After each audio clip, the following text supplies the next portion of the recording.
Ok, donc on arrive à la dernière section de ce chapitre sur les techniques d'épreuve. Ici, on va parler un peu de la preuve par induction. Il y a deux formes de preuve par induction, la forme simple et la forme généralisée, ou bien parfois on appelle ça la forme forte. Les deux formes sont équivalentes, c'est-à-dire l'une implique l'autre, mais parfois on a besoin d'utiliser la forme généralisée plutôt que la forme simple, ça dépend de la situation. Mais comme j'ai dit, les deux formes sont équivalentes. Alors, qu'est-ce que c'est qu'une preuve par induction? Tout d'abord, il faut réaliser qu'une preuve par induction, c'est une technique pour montrer une propriété, un énoncé qui concerne les entiers non négatifs, les entiers plus grands ou égal à 0. Donc, une propriété qui concerne les entiers naturels, n, par exemple, P de n dit n carré plus 1 est un entier impair. Donc ça, c'est une propriété qui concerne les entiers non négatifs. Alors, pour ces propriétés qui concernent les entiers naturels, si on peut montrer deux choses, deux étapes, étape de base et étape inductive, on peut confirmer que la proposition Pn, la propriété en question, est toujours vraie. Donc, l'étape de base, il faut montrer que la propriété est vraie pour un certain rang n0. Donc, il faut montrer que la propriété commence à être vraie à partir d'un certain indice, d'un certain entier n0. On montre que la propriété est vraie lorsque n égale à n0. Ça, c'est l'étape de base. Puis, l'étape inductive. Dans l'étape inductive, on suppose maintenant que n est plus grand ou égal à l'étape de base, à n0. On fait une hypothèse d'induction et on montre une conclusion. Donc, l'étape inductive consiste à faire une hypothèse qu'on appelle l'hypothèse d'induction, puis de cette hypothèse, on montre une conclusion.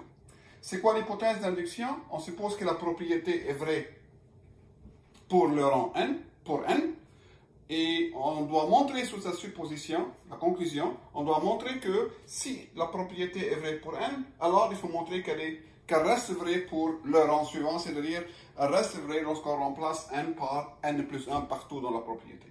Donc, l'étape de base consiste enfin à montrer une implication. On suppose Pn est vrai, on suppose Pn, et cette supposition, on doit montrer Pn plus 1. Donc, on suppose que la propriété est vraie pour n, ça c'est notre hypothèse d'induction, et sous cette hypothèse, on doit montrer qu'elle reste vraie pour le rang suivant, pour n plus 1. Donc, c'est les deux étapes, étape 1 et étape 2. Je vous rappelle que étape 2, c'est juste une implication qu'il faut montrer.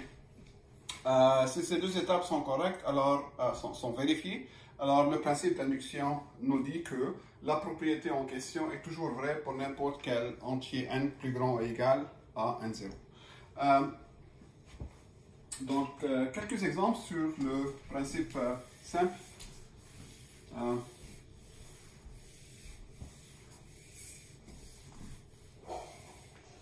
Donc, il y a pas mal d'exemples qu'on a fait dans la section.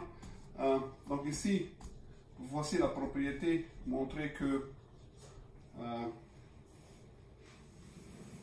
7 divise l'entier 2 à la puissance n plus 2, plus 3 à la puissance 3n plus 1, ou bien 3 à la puissance 2n plus 1.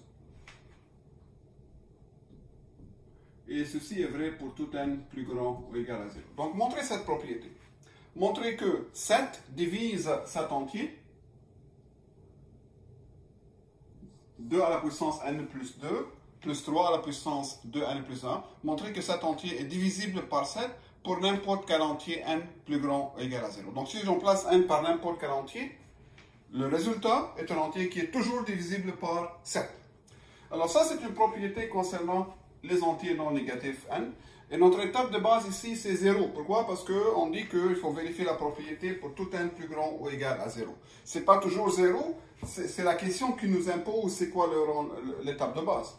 Parfois, ils nous disent de montrer que la propriété est vraie pour tout n plus grand ou égal à 7, disons à 8. Alors, l'étape de base dépend de la question, comment la question est posée. Alors, qu'est-ce qu'on va faire? Comme il s'agit d'une propriété concernant les entiers naturels, on peut la montrer par le principe d'induction. Donc là, il nous faut deux étapes. Étape de base. Étape de base, il faut vérifier l'étape de base. Que dit l'étape de base? L'étape de base veut dire, est-ce que la propriété est vraie pour n égale à 0? Ça, c'est l'étape de base dans cette question. comme j'ai dit, ce n'est pas toujours n égale à 0, ça dépend de la situation. Donc, pour n égale à 0, remplacer n par 0, cet entier devient donc 2 à la puissance n plus 2 plus 3 à la puissance de n plus 1. Si je remplace n par 0, là je retrouve ici 2 à la 2 qui est 4 plus 3 qui est 7. Donc ça c'est 7. Alors c'est divisible par 7. Donc oui, 7 divise cet entier et la propriété est vraie pour n égale à 0. Donc cette proposition est vraie pour n égale à 0. Ça c'est l'étape de base. Puis l'étape inductive.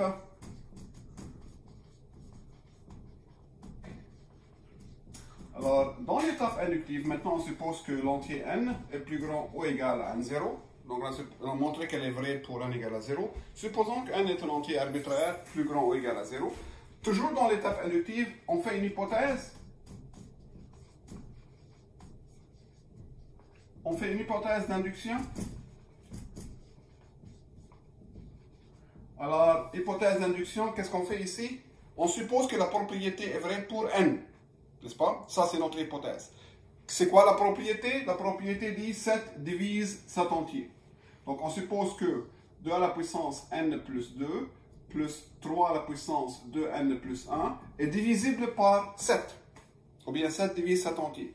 Dire que cet entier est divisible par 7 revient à dire que cet entier s'écrit comme 7k, où k est un entier. K appartient à n, l'ensemble des entiers. Donc ça, c'est mon hypothèse d'induction. J'ai supposé que la propriété est vraie pour n. J'ai écrit que veut dire la propriété est vraie pour n. La propriété dit que cet entier est divisible par 7, c'est-à-dire ça c'est égal à 7k. J'ai écrit l'hypothèse d'induction. Maintenant, après l'hypothèse, qu'est-ce qu'on va faire? On doit montrer une conclusion. Donc ici, à montrer. Alors, qu'est-ce qu'on doit montrer? Que la propriété est vraie pour n plus 1. Que veut dire ça? Il faut montrer que lorsque je remplace n par n plus 1, la propriété demeure vraie. C'est-à-dire, il faut montrer que 2 à la puissance n plus 1 plus 2, ça fait n plus 3.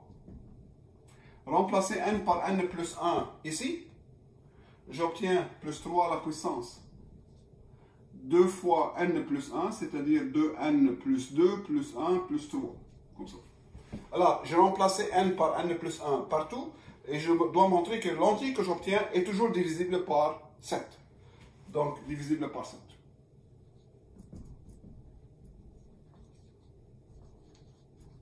Ça, c'est une chose que je dois montrer.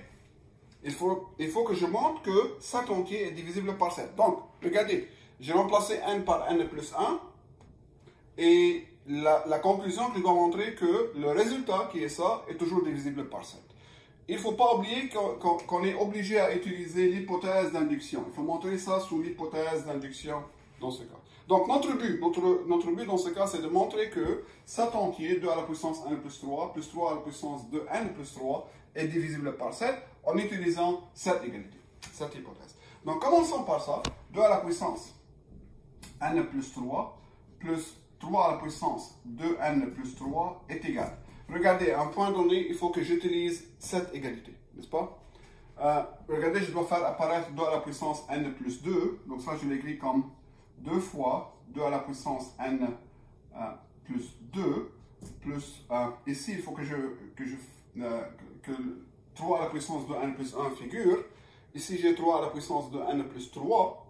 Je dois faire apparaître 3 à la puissance de n plus 1. Ça, je peux l'écrire 3 au carré fois 3 à la puissance de n plus 1. Tout ceci, j'ai fait ça pour faire apparaître 2 à la puissance n plus 2 plus 3 à la puissance de n plus 1 et pouvoir utiliser mon hypothèse d'induction. Alors regardez, alors maintenant ça c'est égal 2 fois, j'ouvre une parenthèse, cette quantité 2 à la puissance n plus 2.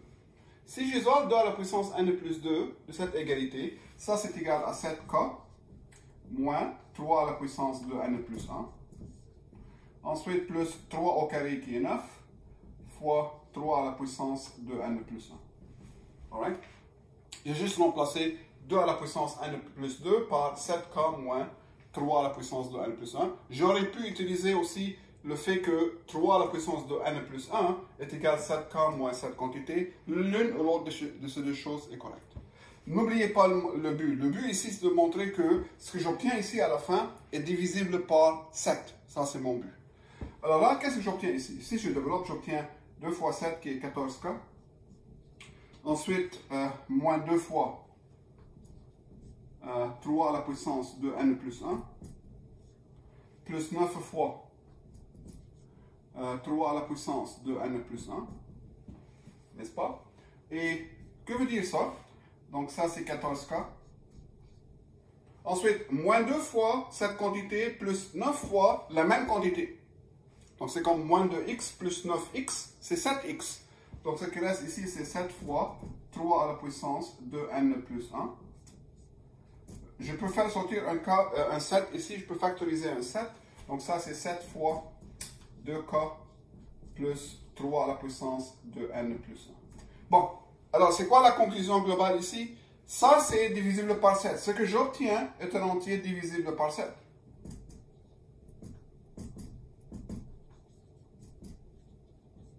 Alors, j'ai supposé que la propriété est vraie pour n, c'est-à-dire ça, et j'étais capable de montrer que lorsque je remplace n par n plus 1, la propriété demeure vraie. C'est-à-dire l'entier 2 à la puissance n plus 3 à la puissance de n plus 3 est aussi divisible par 7, et je viens de montrer ça. Je fais une hypothèse, et je montre la conclusion à partir de cette hypothèse.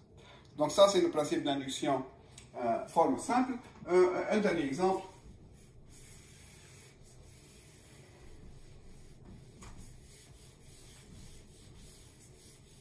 Bon, dans la lecture sur l'induction simple dans Brightspace, vous trouvez pas mal d'exemples, beaucoup d'exemples, d'exercices. C'est important de faire un certain nombre de ces exercices pour être confortable avec ce principe. Alors, montrez l'égalité suivante. 1 au carré, plus 2 au carré, plus 3 au carré, plus etc., plus n au carré. Donc, côté gauche ici, c'est la somme des carrés des premiers entiers positifs. La somme des carrés des premiers entiers positifs, ça c'est égal à n plus 1, 2n plus 1 divisé par 6. Montrez ça pour tout entier n plus grand ou égal à 1. Alright? Donc, montrez que la somme des n premiers, la somme des carrés des n premiers entiers positifs est égale à n plus 1 de n plus 1 divisé par 6 pour tout entier n plus grand ou égal à 1. Alright? Comment je montre cette égalité? Bon, c'est une propriété concernant les entiers non négatifs. Alors, je peux la montrer en suivant le principe d'induction simple. Alors, dans un examen, je spécifie normalement quelle forme vous devez utiliser. Je suggère la forme simple ou la forme généralisée. Donc, par le principe d'induction, il faut montrer 2 étapes. Étape de base et étape inductive. Alright. Que dit l'étape de base dans ce cas? Il faut montrer que la propriété est vraie pour le rang de base. Le rang de base ici, c'est n égale à 1. Hein? Donc, on remplace n par 1. Est-ce que la propriété est vraie? Est-ce que cette égalité est vraie pour n égale à 1? Bon. Côté gauche. Côté gauche. C'est quoi côté gauche? Bon, il reste 1 au carré. Côté gauche veut dire la somme des carrés des premiers entiers, n entiers positifs ou non négatifs. Alors, pour n égale à 1, j'ai qu'un seul entier qui est 1 au carré. Et remplacer n par 1 ici, vous trouvez 1 fois 1 plus 1 fois 2 fois 1 plus 1 divisé par 6. Alright? Est-ce que j'ai l'égalité? Ça, c'est 2 fois 3 qui est 6 sur 6 qui est égal à 1. Et 1 au carré égale à 1, j'ai l'égalité. Donc, côté gauche égale côté droite, lorsque n égale à 1, l'étape de base est vérifiée. Donc, la propriété est vraie pour n égale à 1, qui est l'étape de base. Donc, l'étape de base est normalement assez simple à vérifier. Ensuite, on fait une étape inductive. On fait l'étape inductive. Ici, on suppose n est un entier arbitraire plus grand ou égal à 1. On suppose que n est plus grand ou égal à 1, un entier arbitraire. On fait une hypothèse d'induction. Hypothèse. Qu'est-ce que c'est que l'hypothèse d'induction? On suppose que la propriété est vraie pour n. C'est-à-dire, on suppose ça. 1 au carré, plus 2 au carré, plus etc., plus n au carré est égal à n n plus 1, 2n plus 1 divisé par 6. On suppose que cette égalité est vraie. Ça, c'est notre supposition. Alors, à partir de ça, qu'est-ce qu'il faut montrer? Une conclusion. Donc, à montrer que la propriété demeure vraie si on remplace n par n plus 1. Alors, est-ce que l'égalité demeure vraie lorsqu'on remplace n par n plus 1? Que devient cette égalité? Donc, il faut montrer 1 au carré, plus 2 au carré, plus etc. Le dernier entier ici serait n plus 1 au carré. Donc, ça, ce serait n plus 1 au carré. Ce qui vient avant, c'est juste n au carré. Bon, je vais l'écrire n plus 1 au carré. Il faut montrer que ça, c'est égal. Remplacer n par n plus 1. Alors là, j'obtiens n plus 1. Remplacer n par n plus 1. Donc, n plus 1 plus 1, ça fait n plus 2. Et remplacer n par n plus 1 ici, vous trouvez 2 fois n plus 1, c'est-à-dire 2n plus 2, plus 1. Donc 2n plus 3, excusez-moi pour l'espace ici, le tout divisé par 6. Donc il faut montrer cette égalité. Il faut montrer cette égalité. Right? Donc il faut montrer que lorsque je remplace n par n plus 1, l'égalité demeure vraie. Bon, commençons par côté gauche pour montrer cette égalité. Que vaut ça? 1 au carré plus 2 au carré, plus etc. Mais remarquez, avant d'arriver à n plus 1 au carré, quel est l'entier qui est avant? C'est juste n au carré, n'est-ce pas?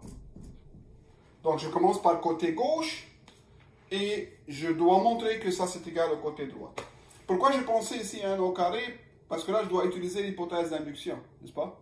Que dit l'hypothèse d'induction? Cette quantité, 1 au carré, plus 2 au carré, plus n au carré, selon l'hypothèse d'induction, ça c'est n plus 1, 2n plus 1, divisé par 6. Ça c'est par l'hypothèse d'induction. Et plus n plus 1 au carré. Alright. N'oubliez pas mon but. Mon but c'est de montrer que j'ai cette expression. Bon, alors là, je fais un dénominateur commun ici. C'est quoi le dénominateur commun? C'est 6. Donc j'obtiens n plus 1, 2n plus 1, plus 6 fois n plus 1, 6 fois n plus 1 au carré, le tout divisé par 6. J'ai juste fait un dénominateur commun ici. Alright? Donc là, je dois montrer ça. Et donc, regardez le numérateur ici. Je peux factoriser n plus 1. Je peux prendre n plus 1 en facteur. Il va me rester quoi? Donc là, ça c'est n plus 1. Et qu'est-ce qu'il va me rester? N fois tout ça, donc c'est 2n au carré, plus n, ça fois ça, plus, de ce côté, j'ai pris n plus 1 en facteur, ici il y avait n plus 1 au carré, donc il reste n plus 1, donc 6n plus 6, le tout divisé par 6. Est-ce que je suis rendu ici? Pas tout de suite. Donc, je termine ici.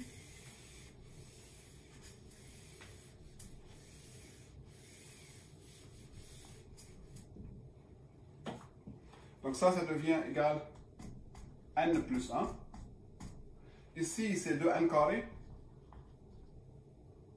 Plus n plus 6n, ça fait 7n. Et plus 6.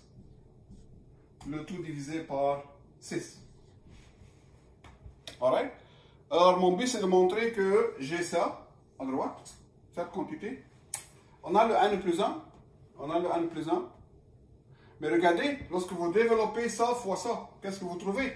Vous trouvez 2n carré plus 3n plus 4n qui est 7n plus 6. Vous trouvez exactement ça. Ou bien, ça c'est un polynôme de degré 2 en n. Je peux trouver les racines et le factoriser. Et c'est facile de factoriser ça. Ça c'est n plus 1 fois, si je factorise ça, ça se factorise comme 2n plus 3 fois n plus 2, le tout divisé par 6. C'est facile de factoriser cette quantité. Ou bien, comparer ce produit avec ça, vous trouvez la même chose.